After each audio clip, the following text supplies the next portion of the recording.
Hello साथीहरू, दर्शन नमस्ते।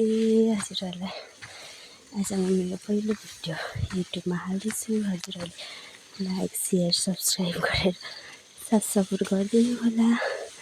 म चाहिँ पहिल्यैदेखि भिडियोहरू यस्तै घाँस काटेको भिडियोहरू चाहिँ बनाइरहेको थिएँ। अनि कसले के भन्छ यस्तो डर लागिरहेको थियो। अनि आज चाहिँ गोरे दाइको बुढीको भिडियो क्या हेरेर एकदम कन्फिडेन्ट चाहिँ आउँछ। अनि फेरि आफूले बनायो अनि कस्तो अप्ठ्यारो लाग्छ। अनि त्यही भएर आज चाहिँ मैले पहिलोचोटि भिडियो बनाएर भिडियो त धेरैचोटि बनाउँथेँ, तर आज पहिलोचोटि चाहिँ म पोस्ट गर्दैछु। हजुरहरूले लाइक सेयर सब्सक्राइब गरेर साथ सपोर्ट गरिदिनु होला।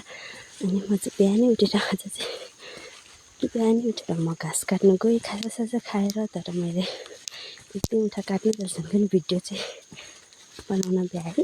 अनि अब के गर्नु त भन्दाखेरि क्यामेराम्यान नभए पनि राख्छु पनि अनि बनाउँछु भने बनाएर आएको।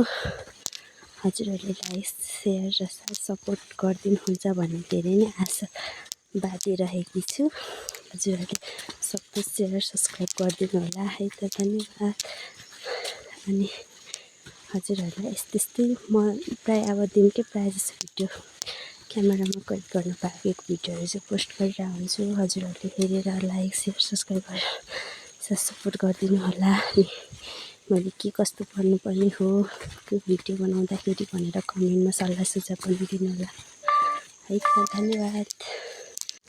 अनि मैले पनि हजुरहरूलाई सेयर सब्सक्राइब गरिदिनु छ भने हजुरहरूले कमेन्टमा भनिदिनु होला। म गरिदिनेछु हजुरहरूलाई सेयर सब्सक्राइब सबै गरिदिनेछु।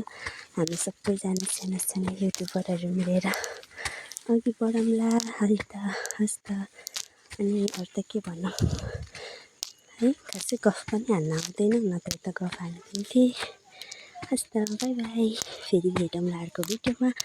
आज दिउँसो चाहिँ म कोदो रोप्न जान्छु। कोदो रोपेको कैद गर्न पाएँ भने म कोदो रोपेको पनि भिडियो हाल्नेछु। हस् त, बाई बाई साथीहरू। फेरि पनि भेटौँला अर्को ब्लगमा। मैले चाहिँ भिडियो धेरै लामो खिचेछु, तर बोलेरै भएन, के गर्नु। गाउँले जिन्दगी बोल्न पनि आउँदैन, यस्तै छ। हस् त, बाई बाई।